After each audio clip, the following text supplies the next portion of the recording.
Welcome to Negros Oriental. Walang tulog at kung ano-anong aberya ang ano. Bala na.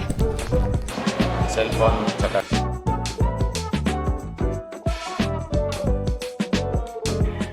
Hi guys!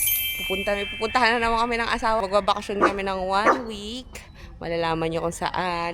Pero bago ang lahat, please don't forget to subscribe and tap the like button para naman malike nyo tong video na to. So yun lang. Maraming salamat. Simulan natin to. Let's go!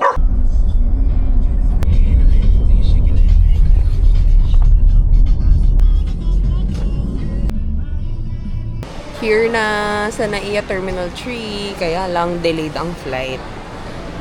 Expected kasi may bagyo. Bagyong Wilma. And today is December 6. Kaya lang, hindi ko alam kung pwede na naming ma-reschedule yung yung fast crab. Tsaka parang huli kong check, cancel yung mga sea vessel travel because of the tropical depression lang siya, no? Hindi siya typhoon. Tropical depression.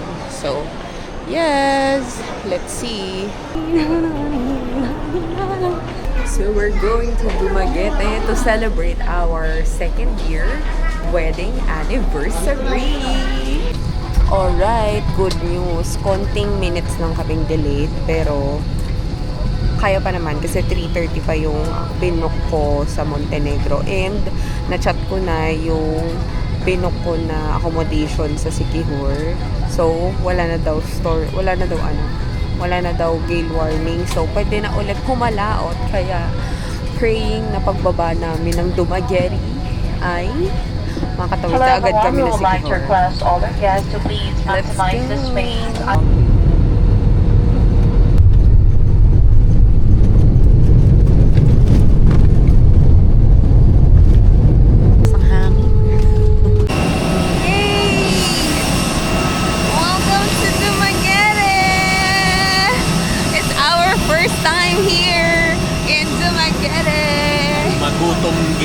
Kaya lang gutom na kami. Ang taas ng araw. Thank you, Lord. Kasi sabi may bagyo daw. Buti na lang wala. Yes. I mean, meron pero mahina. Thank you, Lord. Gina. OMG. So happy. New place na naman para sa aming mag-asawa.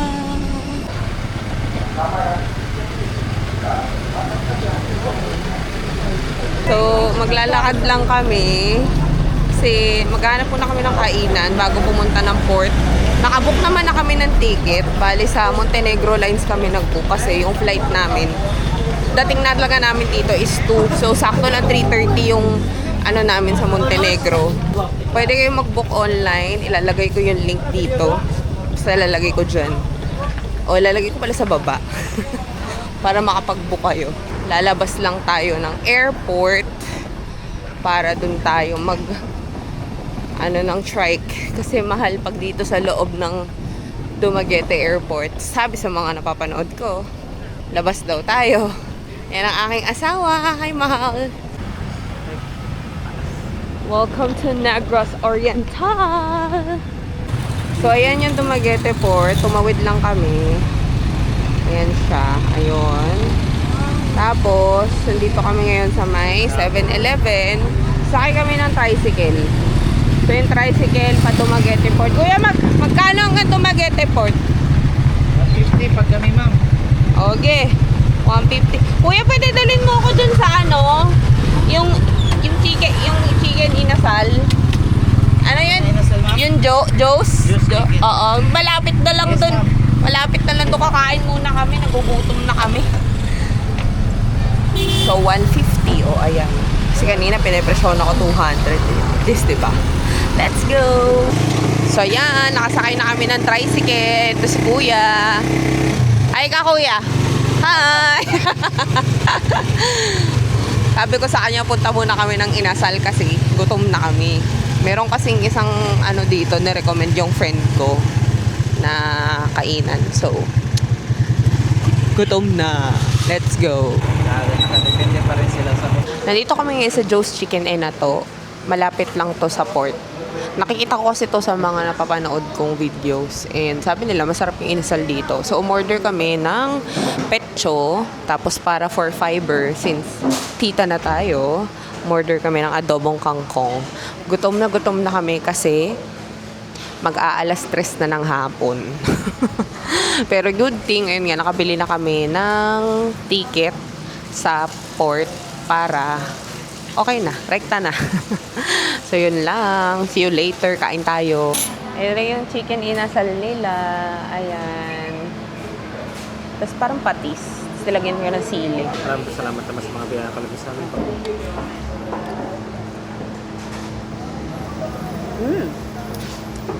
Masarap. Masarap naman. So, kakain muna ako, guys.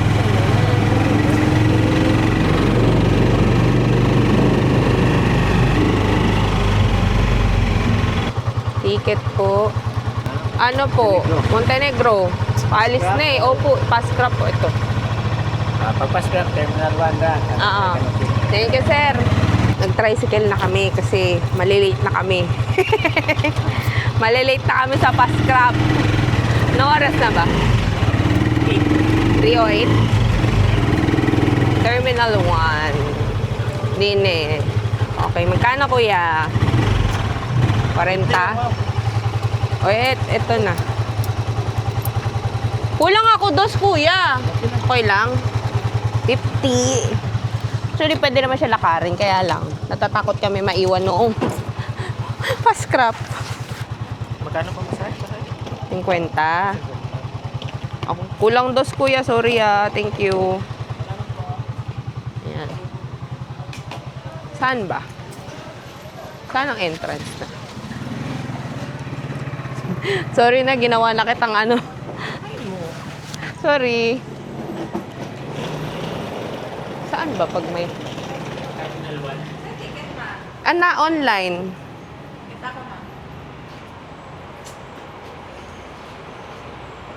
Montenegro nga. Ito na, ma'am.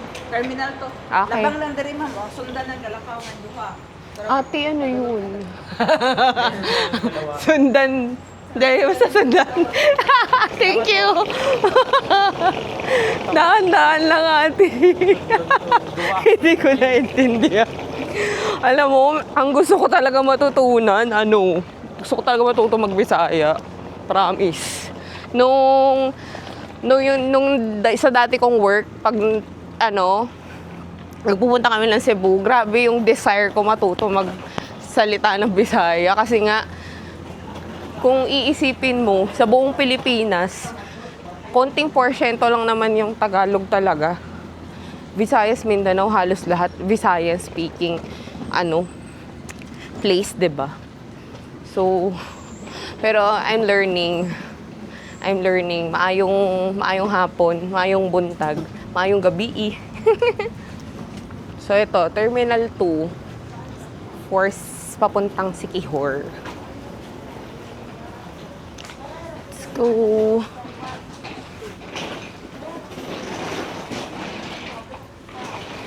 Grabe, nakaka-haggard. Pero maraming salamat sa aking asawa. Ayan lang, pasok na tayo.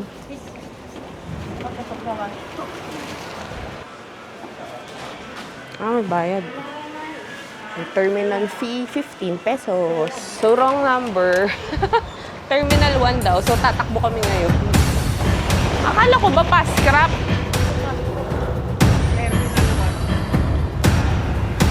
Nakalagay? Ano ba yan nga ni? Naman.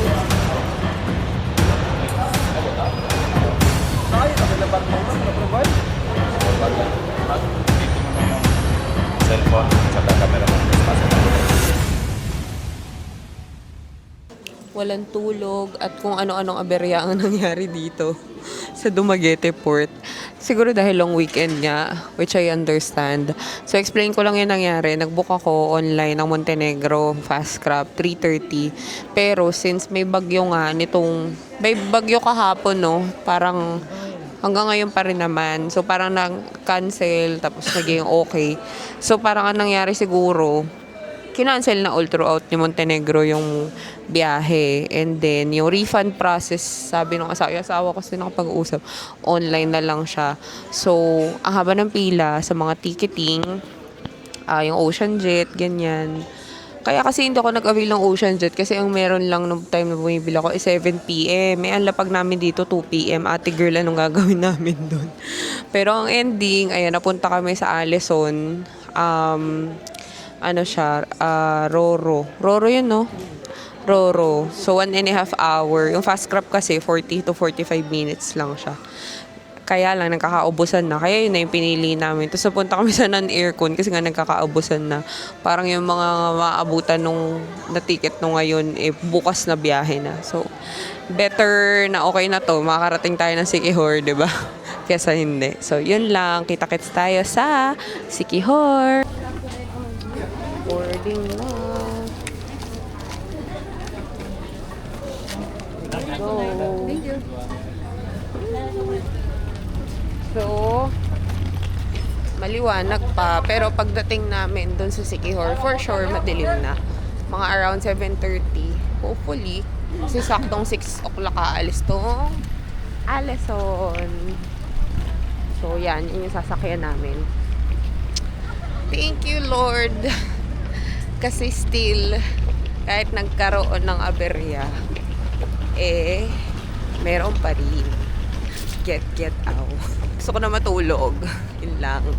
See you later. Ito totoo na talaga. See you later, Siquijor. Second time niyang sasakay ng Roro. Ay, Roro ba to? Oh, yeah, Roro. Yan na. Well, third. Kasi, nung galing kami Bantayan, yun yung first niya. Ay, papunta kami Bantayan, yun yung first. Tapos, second yung pabalik. So, third na to. Yan. Iwan lang yung mga maleta ata. Uy! Kala ko lumindol. Umalog pala yung barko. So, nandito na kami. Ito yung pinili namin na upuan sa likod ng CR. Ayan siya. Nandito na kami sa Siquijor at last. Ginabi na nga ni. Look at that water. Tignan mo yung tubig. Mahal, tignan mo yung tubig kahit gabi. Grabe, tignan nyo yung tubig. Tignan yung tubig sa port kahit gabi. Unbelievable. It's so... Oh, what's that? Is that kidlat? So yun lang, sasakay lang kami ng tuk-tuk. Tapos, punta na kami sa aming accommodation. Let's go. See you later. Guys, grabe. It's so unbelievable. Kahit gabi, ang ganda ng kulay. Look. Diba? Welcome to Siquijor. Anniversary invitation. Okay, nakasakay na kami sa tuk-tuk. And yung presyohan talaga nito is, sinabihan naman ako na medyo pricey because malayo pa nga. So, 350.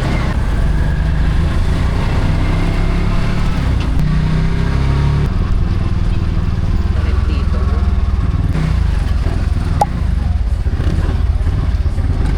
Ito yung sinasabi nilang may event sila today. Ilagpasan mo na lang yan, kuya. Hindi kami kasali dyan eh. Okay, so nandito na kami sa aming accommodation. By the way, hindi talaga ito yung room namin kasi yung room namin talaga malapit siya sa beach. Kaya lang, meron kasing event ngayon dito sa resort. So dito kami sa temporary room. Medyo malayo siya doon sa may beach. Di naman malayo, mga 1-minute walk lang. But ayan, papakita ko na yung room kasi papakita ko na. So ito siya, ganito siya oh. Oh, yan yung room na binigay sa amin. Malaki talaga siya. So, ito yung for this night lang naman. Ayan. So, ito yung bed.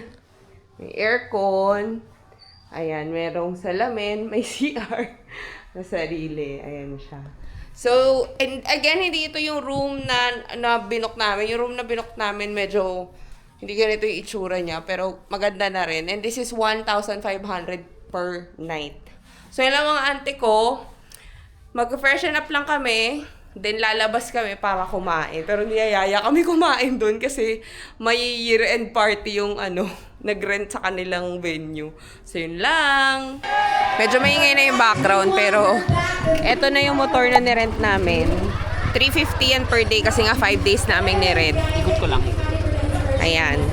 So, mas okay na yan. 'Di ba? Makakalibot-libot na. Hanap kami ng makakainan kasi parang mamaya pa kami makakain pag inantay namin matapos yung party. Yung may-ari kasi nung accommodation, doon na daw kami kumain. Nakakahiya naman. Let's go! Wanna be! Wanna be! Wala pang karinderya dito. Wala pang karinderya dito sa Siquijor. Hindi namin alam kung may karinderya dito. Mga ante ko, huwag nyo nang pansinin yung itsura ko kasi kakain na daw kami. Paano ba yun? Sige, bala na. Alam mo, bumili kami ng shawarma tapos sakto pagbalik namin dito, kakain na ate girl. May pa-party nga kasi yung mga nag-rent dito, so pati kami makikikain. Ayan, pata ko sa inyo. Wow! Chicken. Oh, chicken. Anong chicken? Salamat, madam. Nakalibre kami. Nag-hi ka sa vlog. Hi! Sweet and sour. Ako po. Thank you. Wow. Nakalibre pa nga ni. Merry na lang sa inyo. Kain tayo. Congratulations po sa kumpanya. Congratulations po sa kumpanya. Oo naman, te. Congratulations po sa kumpanya nyo. Marami pong salamat. Nakakain kami ng pre-dinner. Uy, panalangin tayo. Alam mo na po ang nasusunod. Gutom na siya. Sayang. May shawarma. Mainit kaya natin yung bukas. Oo, eraf na lang.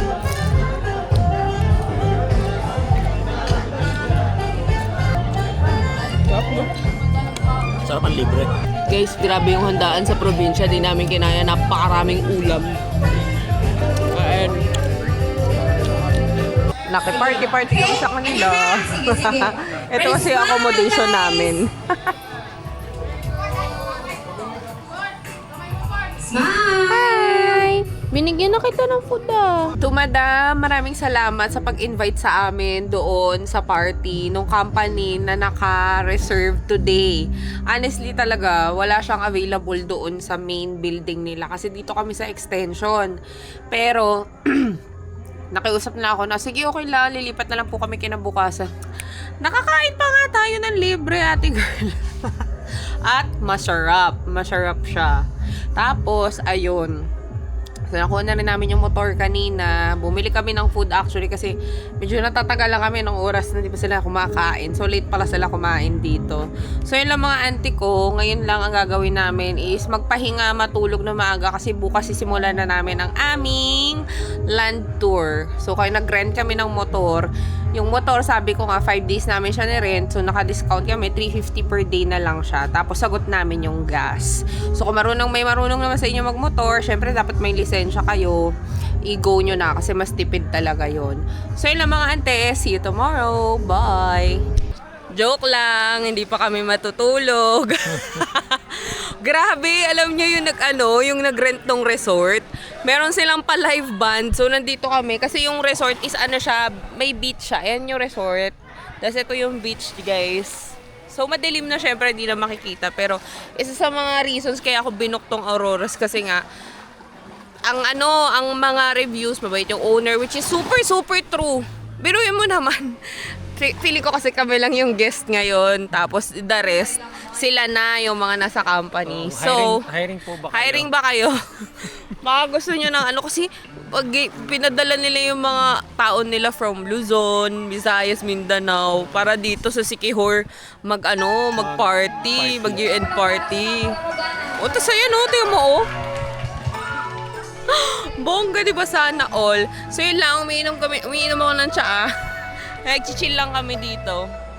Papatulong na kinain. Pakita mo sa kanila. Tapos, ito yung view namin. So, I'll end this day with yung dagat view. Yan. Pero bago ko i-end guys, tignan nyo kung gaano kaganda yung buhangin. Ang puti ng feeling ko maputi talaga tong buhangin, no? So yun lang mga ante ko, sobrang daming nangyari nitong. Alam mo kanina ko pa gusto i-end to vlog ko, hindi ko ma-end no? Puro chika kasi. Dami nangyari, pero thank you Lord pa rin, we survive and we're now here in Siquijor!